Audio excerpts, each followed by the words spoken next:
Hello प्यारे बच्चों, कैसे हैं आप सभी। मैं होबिया सर, आप सभी का स्वागत है हमारे आज के लेक्चर में। हमारा आज का लेक्चर क्लास 12 के ऊपर है और आज हम देखने वाले हैं इलेक्ट्रोफिलिक सब्स्टिट्यूशन रिएक्शन। क्लास 12 में इलेक्ट्रोफिलिक सब्स्टिट्यूशन रिएक्शन। लेकिन जिससे पहले कि मैं ये रिएक्शन स्टार्ट करूं, आपको सिखाऊं, आपको बताऊं, समझाऊं, उससे पहले थोड़ा मैं आपको इन्फॉर्मेशन देना चाहता हूं क्लास 11th के विषय में।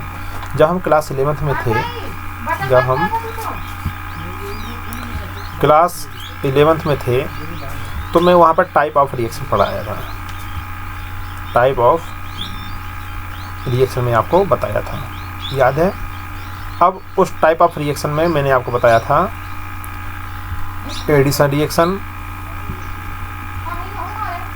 बताया था हमारे पास में सब्स्टिट्यूशन, फिर हमें बताया था एलिमिनेशन। अब सब्स्टिट्यूशन रिएक्शन हमारे पास में था इलेक्ट्रोफिलिक और एक था हमारे पास में न्यूक्लियोफिलिक।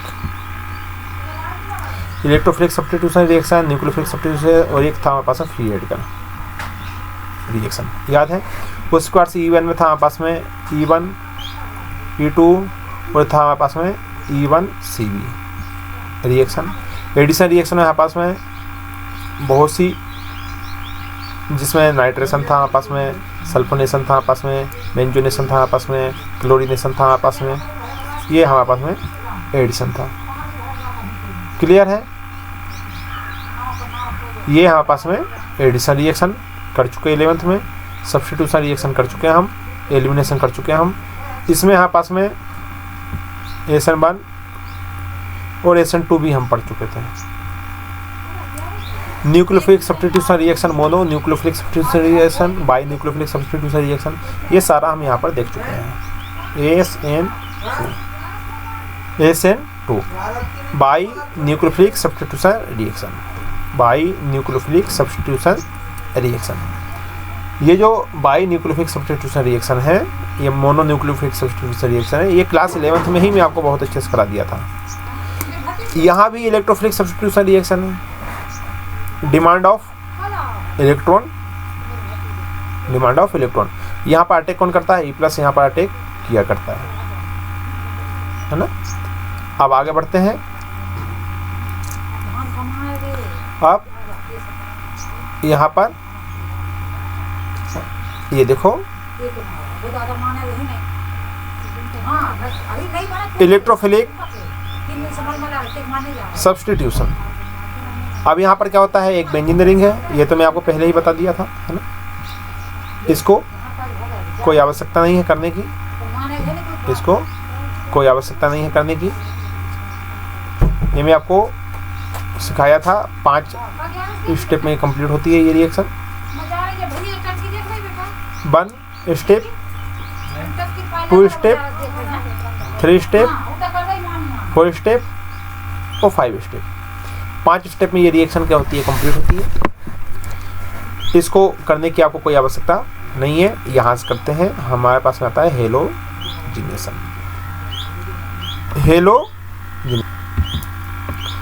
हेलोजिनेशन में हेलोजन का एडिशन होगा। अब हेलोजन क्या है? हेलोजन क्या है? क्लोरीन, क्लोरीन, ब्रोमीन और आयोडीन। देखो यहाँ पर ये है हमारे पास में electrophilic,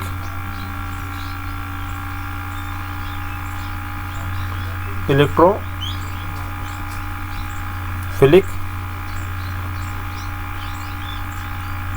substitution reaction, electrophilic substitution reaction. पहला हेलोजिनेशन।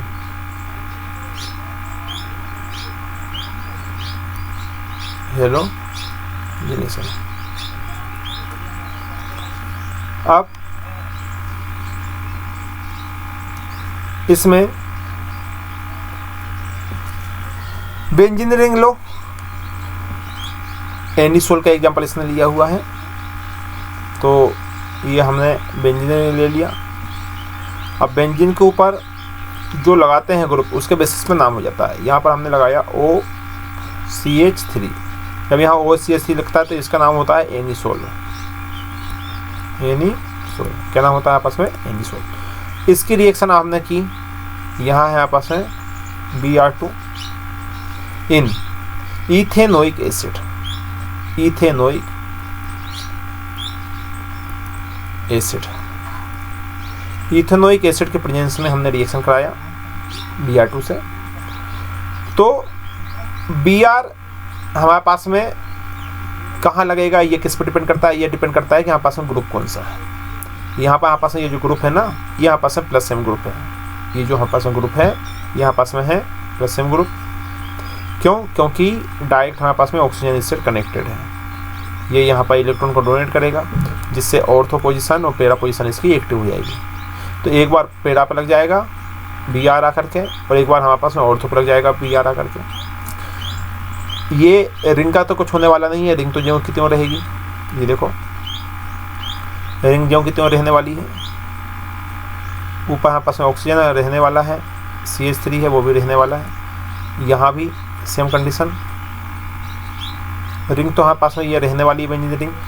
ये ऑक्सीजन है और ये क्या है हमारे पास में CH3 है। यहाँ हमारे पास में एक बार पैरा पे लग जाएगा और एक बार हमारे पास में ऑर्थो पे लग जाएगा। क्या लगेगा यहाँ पर? Br लग गया, और यहाँ भी क्या लग गया यहाँ पास में? Br लग गया। क्लियर है? तो ये हो जाएगा हमारे पास में P पे लगा हुआ है, पैरा पोजीशन हो जाएगा। तो ये हो जाएगा para bromo anisole, para bromo anisole इसको कहेंगे। यहाँ पास में मेजर है। ये हो जाएगा ortho bromo anisole, ortho bromo anisole. ये O है, ऑर्थो पोजीशन पे है ऑर्थो। ये माइनर है। ये 90% में बनेगा और ये आपका 10% में बनेगा। एग्जाम्पल के रूप में मैंने आपको बताया, फिक्स्ड डेटा नहीं है। यदि ये 90 बना तो ये 10 बनेगा। अब ये 90 क्यों बनेगा, ये 10 क्यों बनेगा? उसका रीज़न है। रीज़न ये है बच्चों कि यहाँ पर हमारे पास में जो Br है इसका साइज बड़ा है, ये Br है इसका साइज भी बड़ा है, Br का साइज, लेकिन ये पास में है। देखो ऑक्सीजन के ऊपर लोन पेयर होते हैं और ऊपर से यहाँ से साइज भी बड़ा है, इसका साइज बड़ा है। तो इन दोनों में यहाँ से रिपल्सन हो जाएगा, ये अनस्टेबिलिटी शो करेंगे। लेकिन यहाँ पर रिपल्सन कम होगा, लेस रिपल्सन होगा। देखो कितनी दूरी हो गई, इसका साइज बड़ा है, इसके पास लोन पेयर है, ठीक है माना, लेकिन इसका साइज ये बहुत दूरी पे है। ये दूरी पे होने के कारण यहाँ से यहाँ पास में लेस रिपल्सन होगा। क्या होगा? Less repulsion. क्या होगा हमारे पास में? यहाँ पर लेस रिपल्सन होगा। यहाँ पर हमारे पास लेस रिपल्सन होगा तो मोर स्टेबल होगा, मोर स्टेबल होगा। और हमने बोला था कि स्टेबिलिटी में जितना ज़्यादा स्टेबल उतना ज़्यादा हमारे पास में मेजर प्रोडक्ट बनता है। Percentage of major product depend करता है कि स्टेबिलिटी कितनी है। स्टेबिलिटी ज़्यादा है तो प्रोडक्शन ज़्यादा होगा। लेकिन यहाँ पर रिपल्सन होगा, मोर रिपल्सन, यहाँ लेस रिपल्सन है, यहाँ पास मोर रिपल्सन हो जाएगा। मोर रिपल्सन होने के कारण, देखो मोर रिपल्सन होने के कारण यहाँ पर मोर रिपल्सन होगा। मोर रिपल्सन होने के कारण यहाँ पास में लेस स्टेबल होगा, और लेस स्टेबल होने के कारण ये कितना बना? कम मात्रा में बना, 10%, जिसको हमने बोला माइनर। ये डिपेंड करता है ग्रुप कौन सा है। यदि यहीं पर हाँ पास में कोई हाइड्रोजन बॉन्डिंग वाला जाता है कॉन्सेप्ट, एज बॉन्डिंग, तो ये जो 10 पढ़ना है ना, तो 10 से बढ़ के ये 90 हो जाता है, जानते हो। यदि हाइड्रोजन बॉन्डिंग हो जाता है, ये स्टेबिलिटी शो करता है हाइड्रोजन बॉन्डिंग। अब यहाँ हाइड्रोजन बॉन्डिंग नहीं है, अनस्टेबल है, इसलिए यहाँ पास में इस प्रकार से इसका प्रोडक्शन हुआ। क्लियर हुआ? आगे बात करते हैं यहीं। तो ये हुआ रिएक्शन कंप्लीट, आपको समझ में आई होगी। अब फिडाक्राफ्ट रिएक्शन, ये भी हम पहले कर चुके हैं क्लास 11th में, आपको याद होगा। इसमें क्या होता है? इसमें CH3 लगता है, इसमें CH3 लगता है। अब डिपेंड करता है वो CH3 कहाँ लगेगा। तो वही बात है क्या कि यहाँ पर हमारे पास में +M ग्रुप लगा हुआ है ऑर्थो पैरा पोजीशन पे CH3 उठ के यहाँ से लग जाता है, HCl निकल जाता है, एनहाइड्रस AlCl3 CH2 एक बार कहाँ लगा CH3 ऑर्थो पे, एक बार कहाँ लगा यहाँ पास में पैरा पे, तो पैरा बार इस बार फिर मेजर हो जाएगा। देखो ये मेजर हो गया क्योंकि इनमें रिपल्सन कम है, इसमें रिपल्सन ज़्यादा है। सेम ब्रोमीन वाला कॉन्सेप्ट, Br की जगह यहाँ पर क्या है CH3 है, वही रिपल्सन वाला कॉन्सेप्ट आया, रिपल्सन हाई, रिपल्सन लो, मेजर और माइनर। क्लियर है बातें। अब बात करते हैं आगे। यहाँ पर CH3 COCl लगा हुआ है, तो यहाँ से उड़ के आपको क्या लगाना है, यहाँ से उड़ के आपको लगा देना है CH3 CO, ये CH3 CO, एनहाइड्रस AlCl3 एक बार ऑर्थो पे लगा देना है और एक बार पैरा पे लगा देना है। पैरा वाला यहाँ पास में मेजर हो जाएगा, पैरा वाला यहाँ पास में मेजर हो जाएगा और ऑर्थो वाला यहाँ पास में माइनर हो जाएगा। नाम क्या है 2-मिथॉक्सी एसिटोफिनोन, 4-मिथॉक्सी 1 2 3 और 4-मिथॉक्सी एसिटोफिनोन। ये वाला पॉइंट है, इससे इसको एक नंबर देंगे 1 2 3 4, 1 और 2, ये है मिथॉक्सी, ये है मिथॉक्सी, ये है मिथॉक्सी, ये है मिथॉक्सी, 2-मिथॉक्सी, यहाँ से नंबर देंगे, इसको 1 नंबर देंगे और इसको 2 नंबर देंगे, इसको 2 नंबर देंगे, इसको 1 नंबर देंगे, समझ रहे हो। इसको 1 नंबर देना है, इसको 2 नंबर देना है। Two methoxy acetophenone, four methoxy acetophenone, same condition. Four methoxy toluene number दिया 1 2 3 और 4, 4 नंबर पर लगा हुआ है मिथॉक्सी, 4-मिथॉक्सी टोलुइन। बात समझ में आ रही है।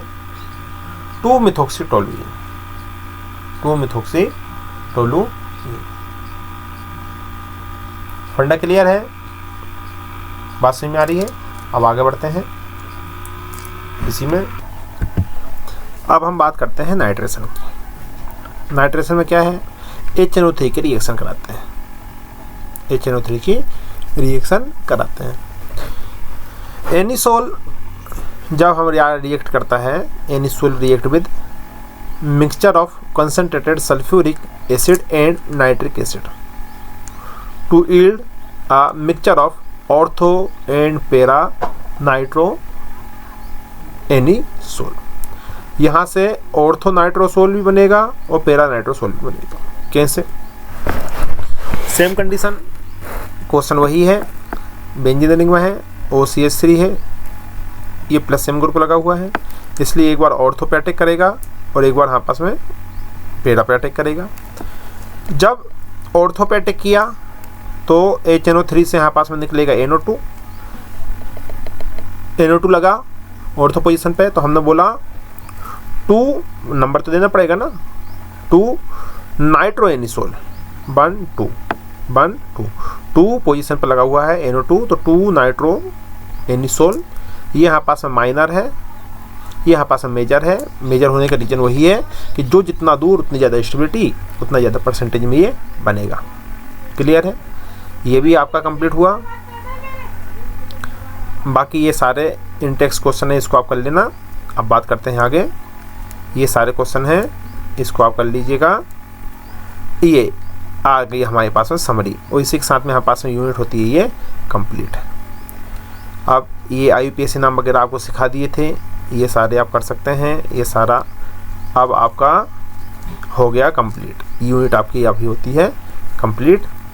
ये ज़रूर अच्छे से कर लेना, ये वेरी वेरी इंपॉर्टेंट क्वेश्चन है। Kolbe reaction, Reimer Tiemann reaction, Williamson synthesis, ये हमारे पास में काफ़ी इंपॉर्टेंट यहाँ से क्वेश्चन बनते हैं। इस प्रकार से ये हमारे पास में हुआ कंप्लीट। अब हम स्टार्ट करते हैं यूनिट, नेक्स्ट न्यू यूनिट। इसमें यदि आपको कोई दिक्कत हो तो आप पूछ लीजिएगा हमसे। हमारा कॉन्टेक्ट नंबर आपके पास में है ही। क्या है पास में कॉन्टेक्ट नंबर, क्या है हमारा, मालूम है आप सभी को, जरूरत पड़े तो पूछ लेना। 8980484346 ये यहाँ पास कॉन्टेक्ट नंबर है हमारा, इस पे आप कॉल कर लीजिएगा। कोई दिक्कत है तो, कोई डाउट हो तो 8980484346। व्यास सर, वैसे तो आपको ज़रूरत नहीं पड़ेगी। और भी कोई दूसरी बातें जैसे इसी से रिलेटेड, एग्ज़ाम से रिलेटेड कुछ बातें आपको करनी है तो आप हमसे कांटेक्ट कर सकते हैं। क्या करें, कैसे करें, है ना, 1 मिनट 2 मिनट जब भी जितना भी टाइम होगा हम आपको हेल्प करेंगे। अब ये यूनिट तो होगी हमारे पास कंप्लीट। अब आती है यूनिट नंबर 12 जिसको हम आने वाली क्लास में करेंगे। यूनिट नंबर 11 काफ़ी लंबी थी, ये भी तो काफ़ी लंबी है क्योंकि एल्डिहाइड, कीटोन और कार्बोनिक एसिड तीनों इसमें कंप्लीट हमको करना है। तो आज का लेक्चर यहीं पर कंप्लीट करते हैं। मिलते हैं आपसे आने वाले लेक्चर में यूनिट 12 में। पढ़ाई करते रहिए। Wish you all the best. Thank you.